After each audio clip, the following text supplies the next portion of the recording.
सदियों से सैटर्न और उसकी खूबसूरत रिंग्स ने इंसानों को हैरान किया है। जब गैलीलियो ने 1610 में इन्हें अपने टेलीस्कोप से देखा तो वो समझ ही नहीं पाए कि ये क्या है। आज ये हमारे सोलर सिस्टम का सबसे आइकॉनिक सिंबल है, लेकिन सोचिए, यही चमकदार रिंग्स आने वाले कुछ करोड़ सालों में पूरी तरह गायब हो जाएंगी। जी हां, ये कोई साइंस फिक्शन नहीं, बल्कि एक साइंटिफिक रियलिटी है। नासा के कैसीनी स्पेसक्राफ्ट से मिले डेटा ने कंफर्म किया है कि सैटर्न धीरे धीरे अपनी रिंग्स खो रहा है, जो रिंग रेन के रूप में ग्रह पर बरस रही है। लेकिन सवाल ये है कि आखिर ऐसा हो क्यों रहा है? इस कॉस्मिक मिस्ट्री के पीछे क्या वजह है और कब तक ये शानदार नजारा मौजूद रहेगा? इस रहस्य को समझने के लिए पहले हमें इन रिंग्स को करीब से जानना होगा। सैटर्न की रिंग्स असल में बिलियंस ऑफ आइस और रॉक पार्टिकल्स से बनी है।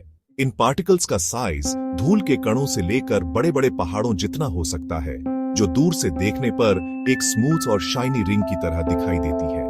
इनके बनने की कहानी भी एक बड़ी पहेली है।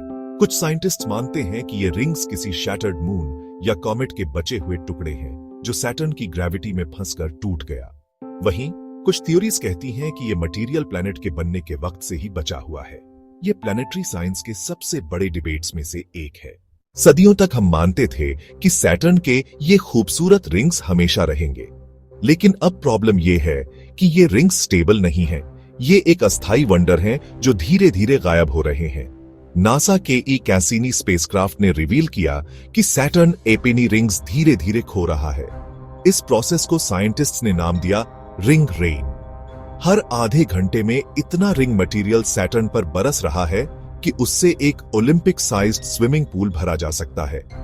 दरअसल सनलाइट से आने वाली यूवी रेडिएशन और माइक्रोमीटेरॉइड्स के इंपैक्ट से रिंग पार्टिकल्स चार्ज हो जाते हैं। फिर सैटर्न की पावरफुल मैग्नेटिक फील्ड इन चार्ज्ड आइस और डस्ट पार्टिकल्स को रिंग्स से खींच लेती है और प्लैनेट की तरफ गिराती रहती है, जहां वे एटमॉस्फेयर में जल जाते हैं। इमेजिन कीजिए, आइस और डस्ट की एक अदृश्य बारिश जो लगातार सैटर्न पर गिर रही हो। दिलचस्प बात यह है कि सैटर्न के मून्स जैसे एनसेलाडस अपने गेजर से रिंग्स को मटेरियल सप्लाई भी करते हैं, लेकिन ये सप्लाई रिंग रेन की वजह से हो रहे लॉस को पूरा करने के लिए काफी नहीं है।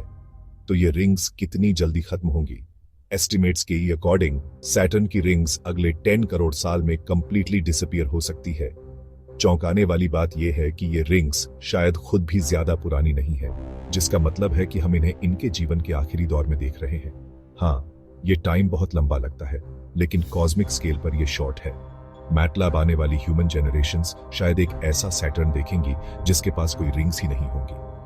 सैटर्न के रिंग्स की यह कहानी हमें याद दिलाती है कि यूनिवर्स में कुछ भी परमानेंट नहीं है। अगर आपको ये जानकारी इंटरेस्टिंग लग रही है तो इस वीडियो को लाइक और शेयर जरूर करें और चैनल को सब्सक्राइब करना मत भूलें। बिना रिंग्स के सैटर्न कैसा दिखेगा? दरअसल सैटर्न एक जायंट गैस प्लैनेट है, जुपिटर के बाद सेकंड लार्जेस्ट। रिंग्स हटने पर वो बस एक बड़ा प्लेन येलोविश बॉल जैसा लगेगा। वैसे जुपिटर, यूरेनस और नेपट्टून के पास भी रिंग्स हैं, लेकिन वो सैटर्न जैसी ब्राइट और विजिबल नहीं है। हो सकता है फ्यूचर में सैटर्न भी अन प्लैनेट्स जैसा दिखाई दे। रिंग्स का सैटर्न पर डायरेक्ट फिजिकल इफेक्ट ज्यादा नहीं है, लेकिन इनका साइंटिफिक महत्व बहुत बड़ा है। रिंग्स को एक नेचुरल लेबोरेटरी माना जाता है। इनके थ्रू साइंटिस्ट्स को प्लैनेटरी फॉर्मेशन और एवोल्यूशन के हिंट्स मिलते हैं। अगर ये रिंग्स खत्म हो जाएंगी तो हम एक बहुत वैल्यूएबल नेचुरल एक्सपेरिमेंट खो देंगे। कैसीनी मिशन ने एक और शॉकिंग फैक्ट रिवील किया था। सैटर्न की रिंग्स कंटिन्यूअसली प्लैनेट के एटमॉस्फेयर में पार्टिकल्स की बारिश कर रही है। इस फिनोमिनन को रिंग रेन कहते हैं, जो सैटर्न की अपर एटमॉस्फेयर की केमिस्ट्री और टेम्परेचर को बदल रही है। मतलब सैटर्न धीरे धीरे अपनी ही रिंग्स को कंज्यूम कर रहा है। साइंटिस्ट एस्टिमेट करते हैं कि हर आधे घंटे में एक ओलंपिक साइज्ड स्विमिंग पूल भरने जितना मटेरियल रिंग से सैटर्न पर गिर रहा है। इमेजिन कीजिए, एक प्लैनेट अपने ऑर्नामेंट्स खुद ही खा रहा है, तो क्या रिंग्स दोबारा बन सकती है? साइंटिस्ट्स कहते हैं शायद। अगर फ्यूचर में कोई बैडा मून सैटर्न के ग्रेविटी से टूट जाए या एक कमेट उसके पास आकर ब्रेक हो, तो उसके मलबे से नई रिंग्स बन सकती है। कुछ मून्स जैसे एनसेलाडस तो अभी भी ईरिंग में मटेरियल सप्लाई कर रहे हैं, लेकिन क्या वो रिंग्स आज जैसी मैसिव और स्टनिंग होंगी? ये अभी मिस्ट्री है। हो सकता है फ्यूचर की रिंग्स जुपिटर या नेपट्टून की तारा पतली और हल्की हों। तो दोस्तों, सैटर्न की रिंग्स जो हमारी स्पेस इमेजिनेशन का सबसे आइकॉनिक पार्ट है, वो हमेशा के लिए नहीं रहने वाली। आने वाले 100 मिलियन सालों में सैटर्न अपनी खूबसूरत पहचान खो देगा। और यही हमें यह सिखाता है कि यूनिवर्स में कुछ भी परमानेंट नहीं है, हर चीज बदलती रहती है। हम एक बहुत हाई स्पेशल कॉस्मिक मोमेंट में जी रहे हैं, जहां हम सैटर्न को उसकी पूरी शान में देख सकते हैं। अब सवाल आपसे, क्या आपको लगता है फ्यूचर के ह्यूमंस एक रिंगलेस सैटर्न देखेंगे या फिर नई रिंग्स बनने का चमत्कार होगा? अपना जवाब कमेंट्स में जरूर बताइए।